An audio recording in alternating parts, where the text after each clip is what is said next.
The Namibia Trade Forum, supported by GIZ Namibia and in collaboration with the NIPDB, will be hosting a business forum on fostering European-African partnerships, promoting domestic and regional cooperation for biotrade innovations and products. Now, biotrade are basic natural and organic products such as marula oil and devil's claw, just to mention a few that can be traded with the EU markets, such as marula oil, devil's claw that I indicated. We now speak to the Technical Advisory Bio Innovation Africa for GIZ Namibia, Hallo Angala, and Jeanine Teega, the Marketing and Communications Practitioner at the Namibia Trade Forum. Ladies, good morning and welcome. Good morning. Now, I'd like to start with you, of course, that is Ms. Angala. For those of our viewers who might not be familiar with the term biotrade, what does it involve? And also speak to us about the types of products that includes beyond just marula oil and devil's claw that I indicated in the introduction. Okay, no, thank you very much.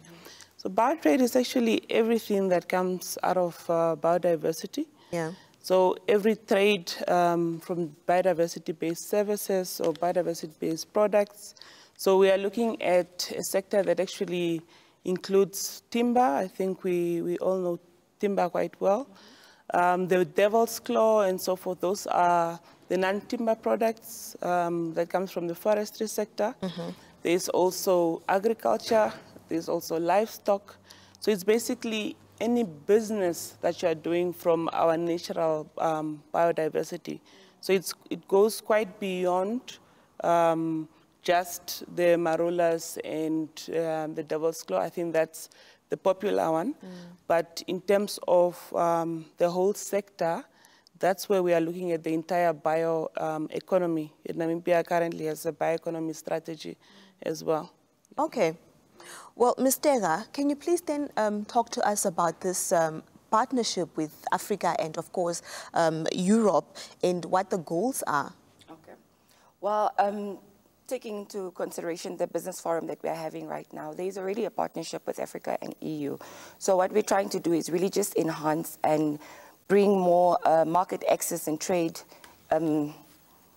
increase our trade export basket with the EU markets. Hence what Hallo just said right now. Yeah. When we're talking about the biodiversity products, we're looking at how our MSMEs and SMEs can tap into that market, because we've already been trading within the biodiversity aspect here in Namibia itself, in the cosmetics, pharmaceutical area, and even technology itself. So now we're just getting ready really to broaden that export basket and share the rest of Namibia with the EU market. Okay. So during the business forum, I think this will also be a platform for SMEs to understand how they can tap into that market and how they can trade like participate actively and comfortably within that market. Yeah. What would you say is the potential of these products in Europe and the trade?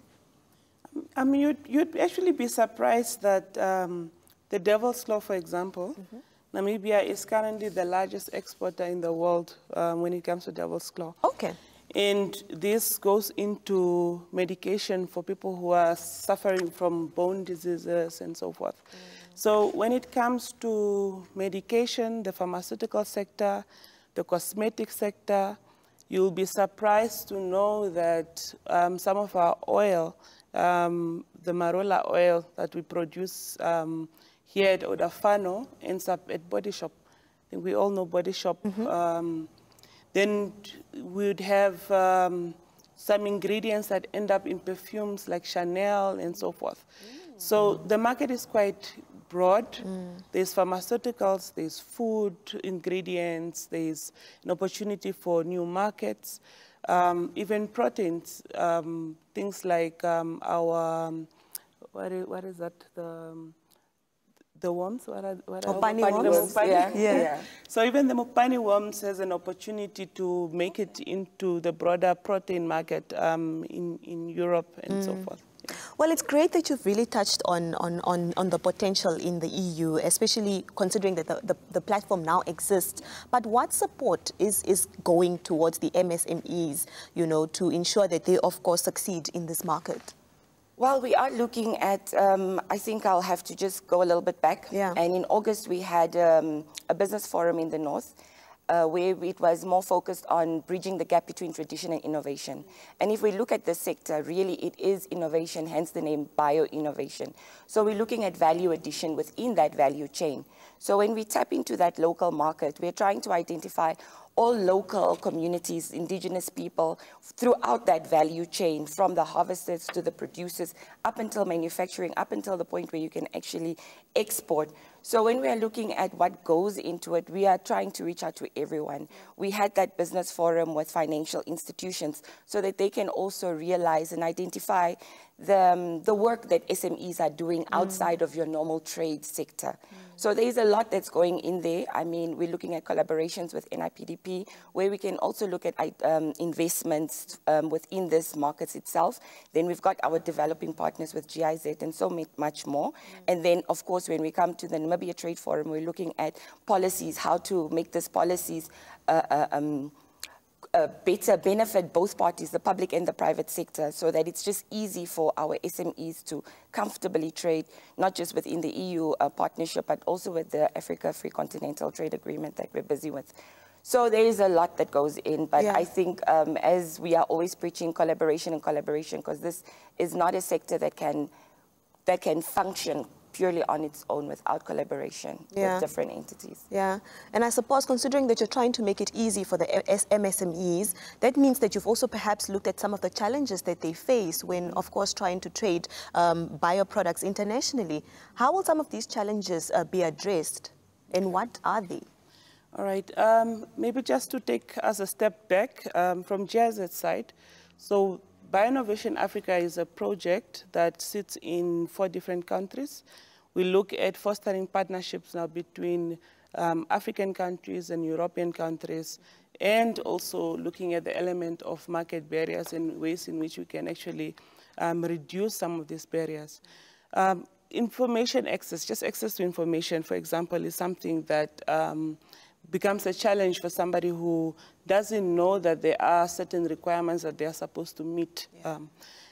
Things like your export, your regulations like ABS that you need to meet.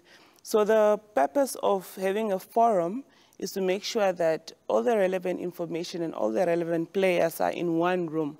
So the public sector, they inform the private sector on what is required for them to be able to go through and take their product. We have GS1 that is coming through in terms of the domestic market, barcoding and so forth, packaging and so forth. So it's basically a platform where everyone will be able to receive first-hand information from the service providers, from the regulators, and then they can now use that information to inform their business processes and so forth. Yeah. I think I would like to touch on that as well. We also have the Ministry of Industrialization and Trade there. That's going to talk about the equipment aid scheme. And this is also one of the challenges that many SMEs face, the equipment to produce and to upscale their capacity, definitely. And obviously also the value addition. That's now also where we come into the innovation aspect of it. So I think when we are talking about the packaging with the retail sector, we also want to push that narrative that instead of just trading with your raw and natural ingredient, we should really embrace value addition, because that's the only way that we can really penetrate the international and regional market. Even the domestic market itself, we need value addition. So those maybe are a few of the challenges, but also looking forward to it. Yeah, and of course, if you add value to the product, the income is even greater. 100%. Yeah. Now, of course, when we look at discussions of this kind, we always go back to the employment factor, that being a really big crisis in the country. What potential does this lie towards, the youth, as well as perhaps those in the rural areas? You spoke to access to information, and it's usually people in those areas that struggle with access to information. So what potential does this bio trade have on employment and also capacity building?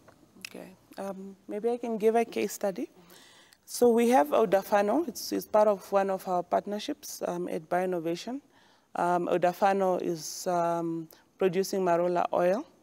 This marula oil then gets traded to the EU and lands up in products in Body Shop.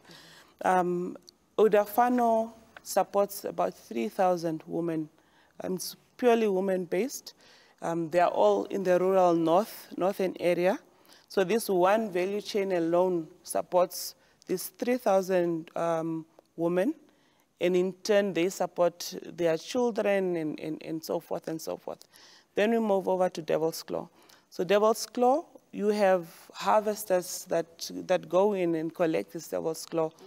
And we are talking about thousands of people that are employed. Yes, it's seasonal employment because Devil's Claw doesn't grow like the whole year round. Yeah. But for that season, you have all these people that are employed in that particular sector. So the opportunity for employment, it's huge. Okay. But it's not only in terms of now the collection and the harvesting, but also when you look at now the side businesses that can derive from biotrade. If you are looking at packaging, for example, then there's an opportunity for a young entrepreneur out there to set up something that can help aid. Or you are looking at formulation for cosmetics maybe, then you have a company that sets up a lab for certification or anything like that.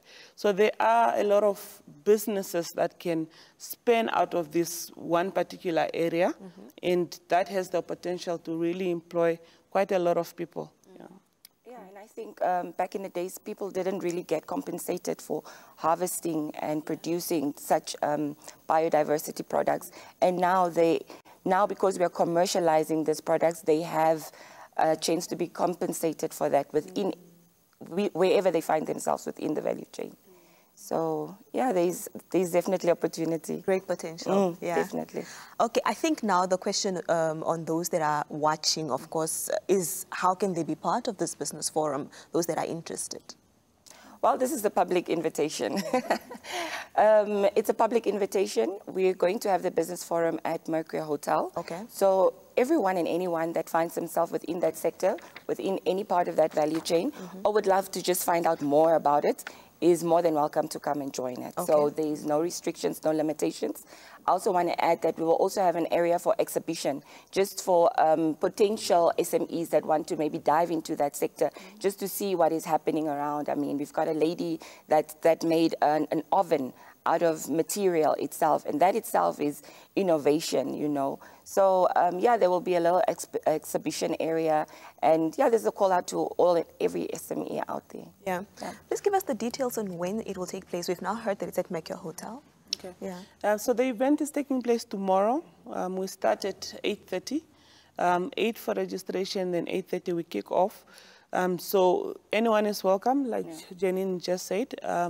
So you can just come through, come learn about biotrade, come see if there's an opportunity for you within biotrade, or perhaps if there's something that you can take back to your region or anything like that, and see if maybe there's an enterprise that can be developed to enrich your community a little bit. Is there an investment fee for this event? No. All right, it's free of charge, It's so absolutely, there's no excuse. There's no excuse. Yeah. So the event is supported fully by GIZ Namibia under the Bio Innovation Africa project. Okay. There's no investment required as well. Yeah. All right. Any final remarks? No, we're looking forward to the investment. We're looking forward to the business forum tomorrow, and I mean there will be a roundtable section. And I encourage everyone to really do stay up until the round table section, because that's when we really dive into it and discuss the challenges, and we'll be reporting back to the public in terms of what we're doing and what is our takeoff and what is the next thing that we want to do out of this. So I promise you it's not just going to be a business forum and we end there. We're looking at more things to really enhance this partnership and to see that it actually works. We want to come back next time with successful case studies outside of the ones that we've just mentioned now. Yeah. You're planning to put action and not just words. Yes. Yes.